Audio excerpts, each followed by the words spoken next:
Well, just because ladies rule the world, that means they are on this show as well. It's our sister of the Leaf segment, and we go to the heartland. One of my favorite people to follow on Instagram and on Twitter. It's Blanca La Fumarosa, the smoking rose, if I got that right, right?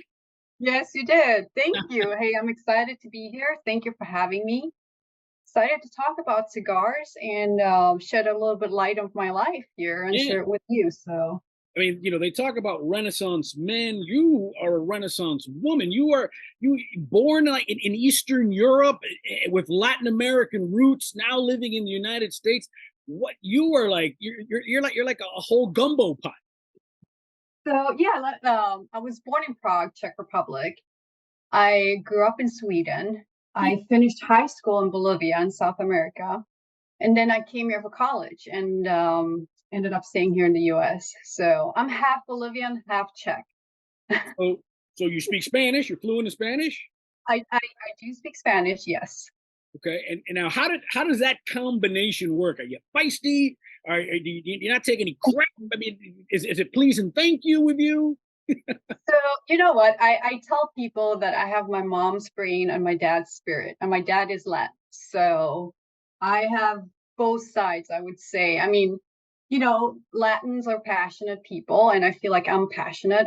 When I become passionate about something, I do it all the way. I mean, I've been doing bodybuilding for a couple of years, got into cigars, truly start smoking cigars 2019.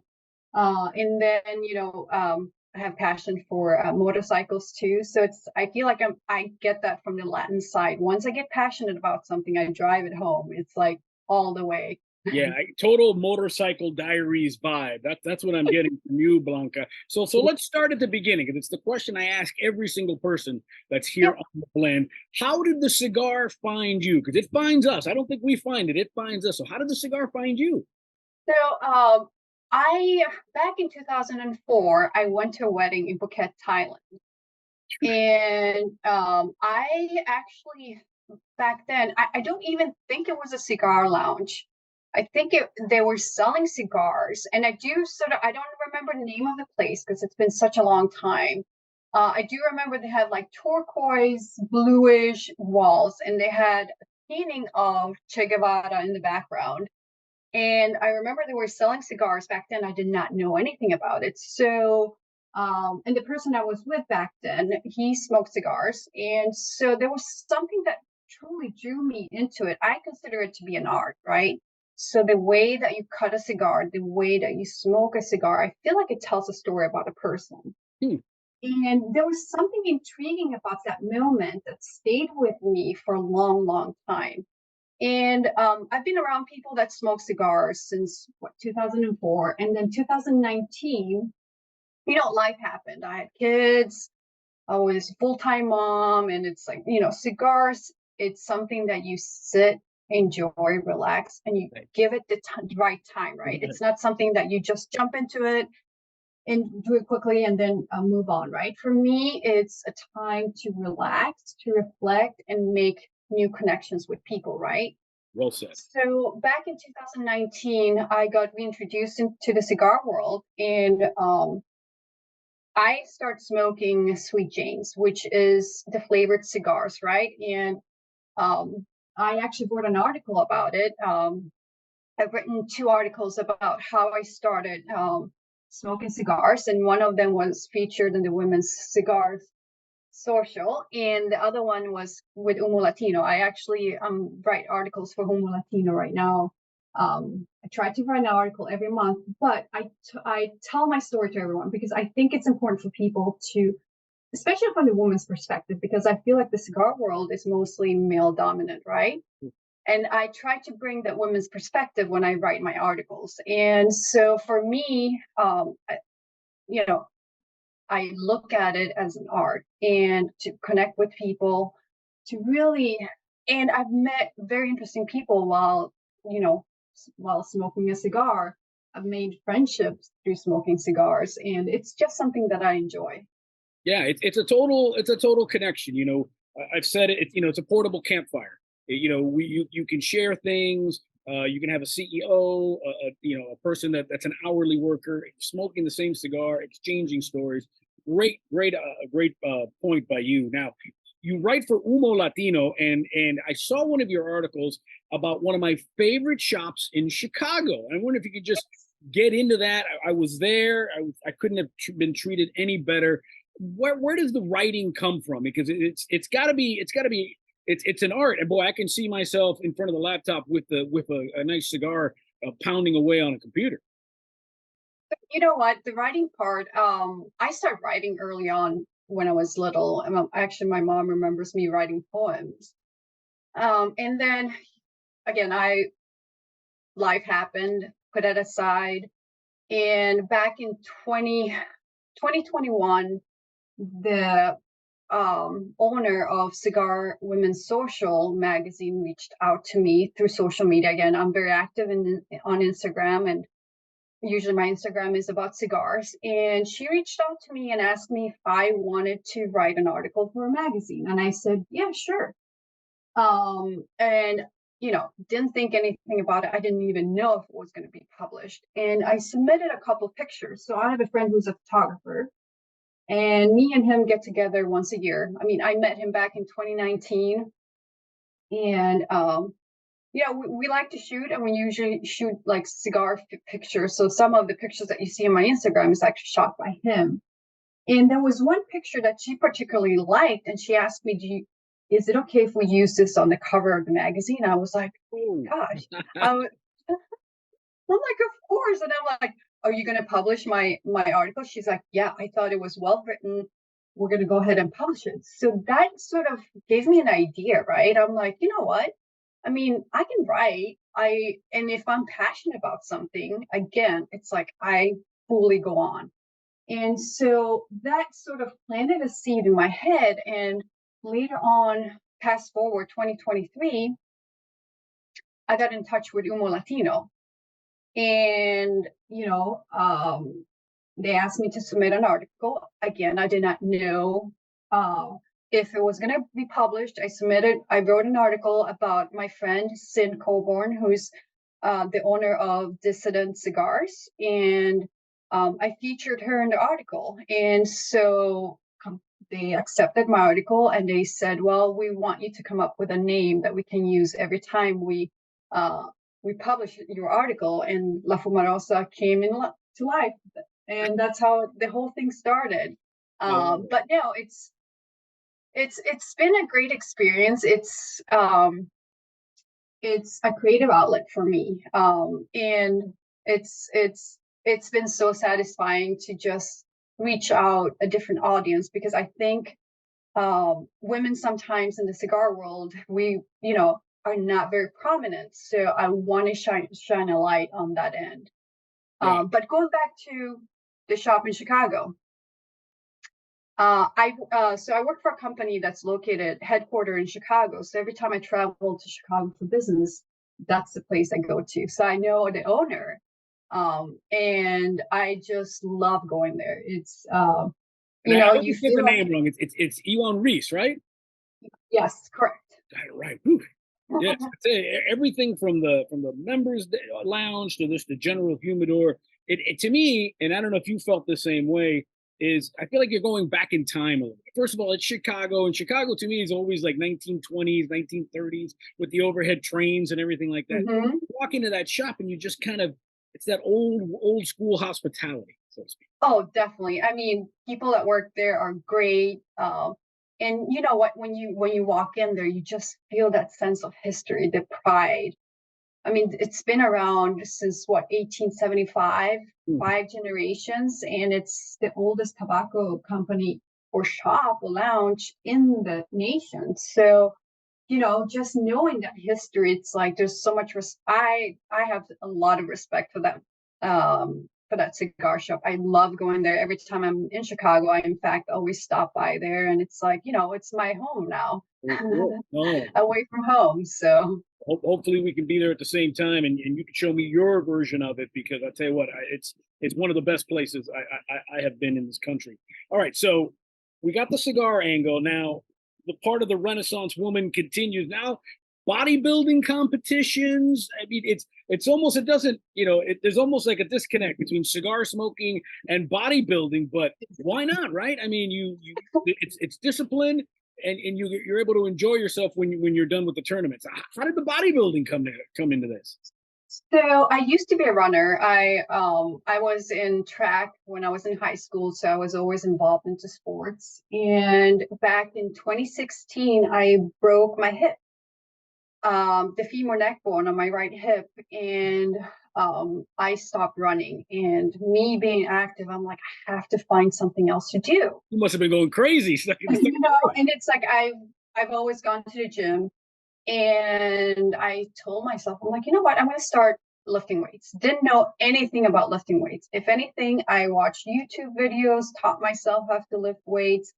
And, it's funny because I feel like the first time I walked into the weight room, I felt very intimidated.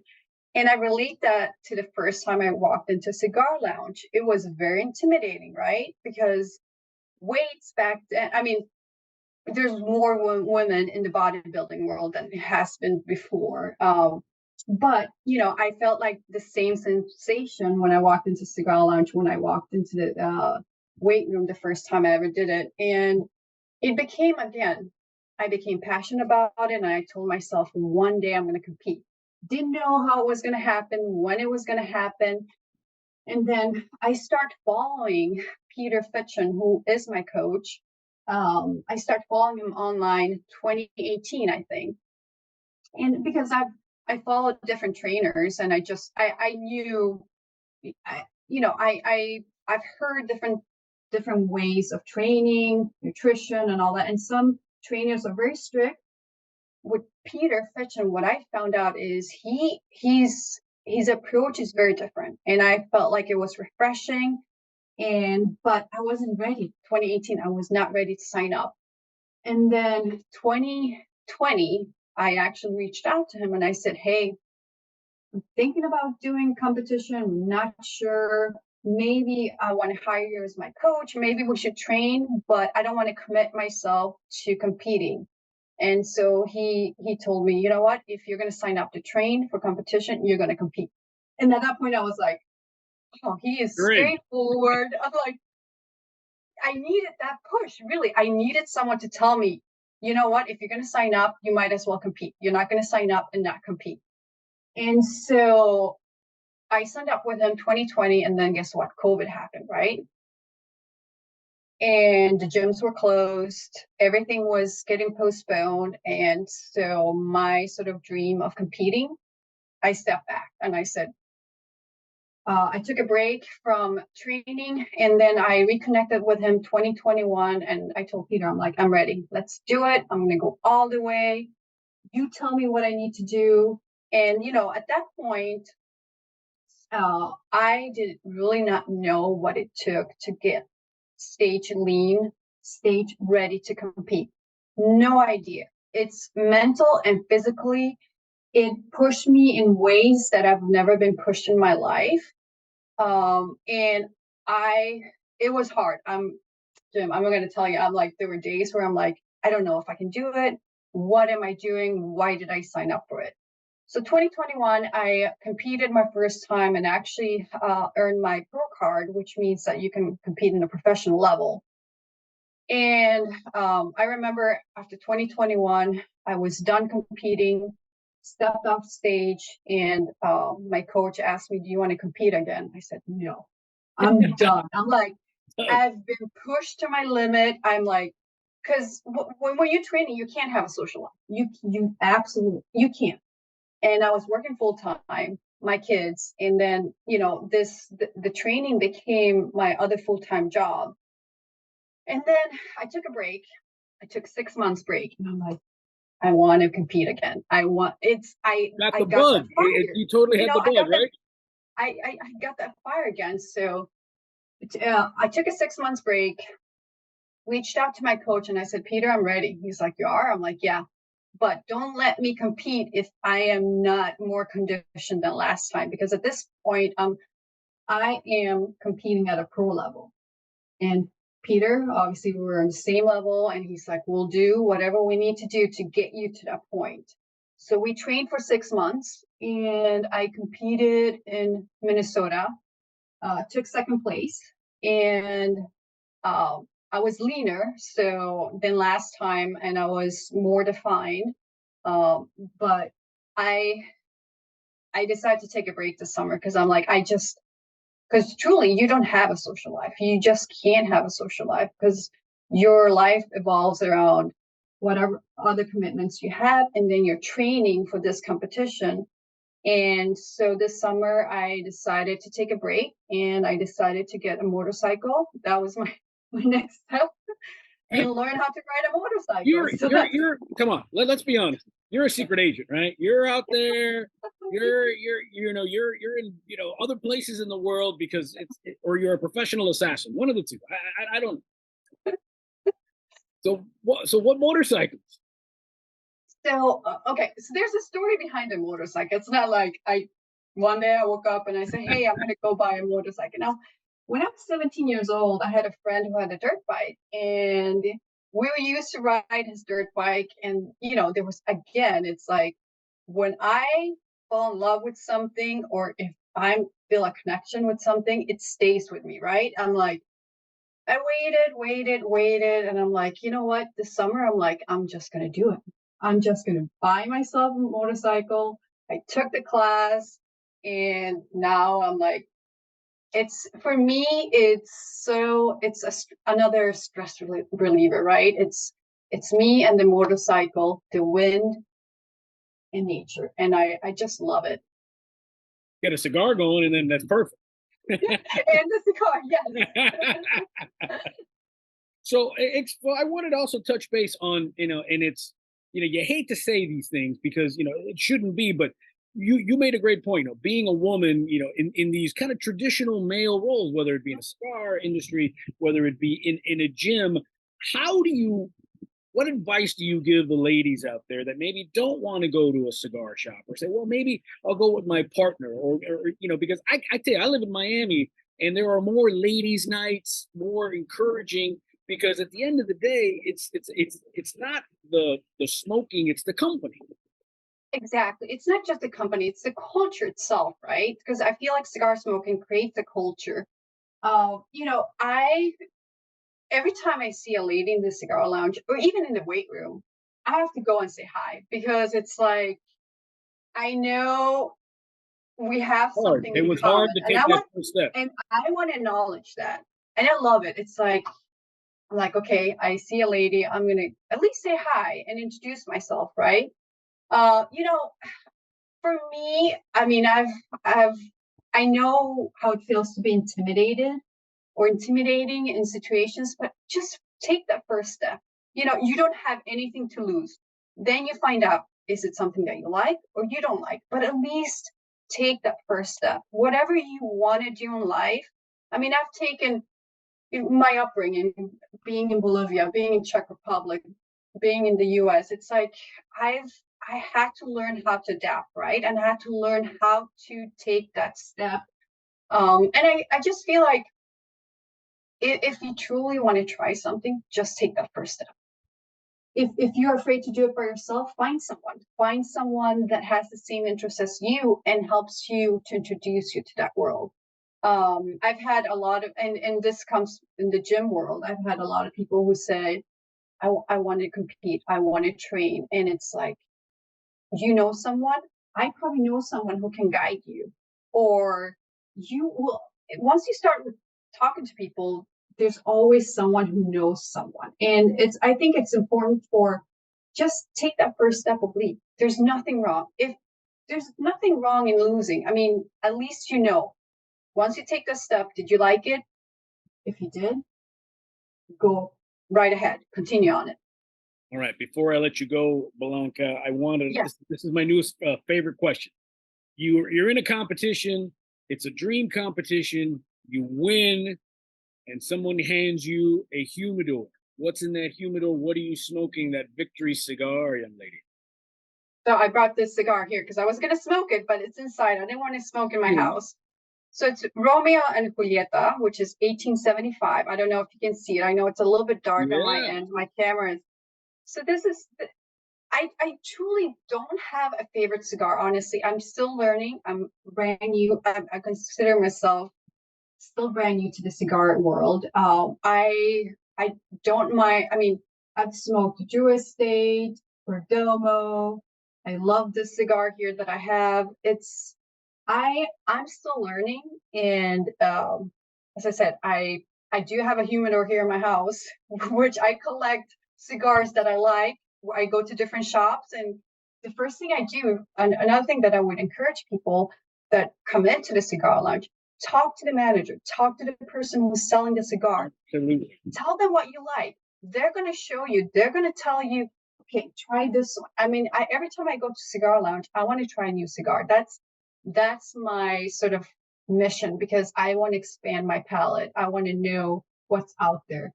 And every time I find myself, I'm like, you know what?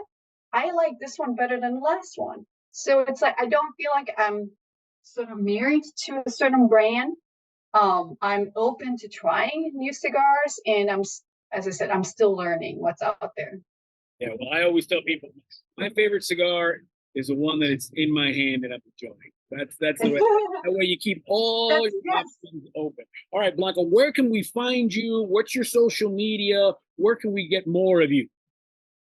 My social media name is La Fumarosa _ Cigar Aficionada. I'm also a member of the Sister of the Leaves global movement, that was founded in 2017 by she's Anastasia Somnami. Somiadi. She's from Greek. She's Greece. So she's a social psychologist who founded this great organization for women, but it's not only for women, it's all for men as well. So I'm involved with that organization as well. But the best way to reach out is through my IG account, La Fumarosa _ Cigar Aficionada. I love it. Keep reading Humo Latino, because I will be publishing some more articles. All right, Humo Latino. This is Blanca La Fumarosa. Thanks for hanging out with us today. Thank you.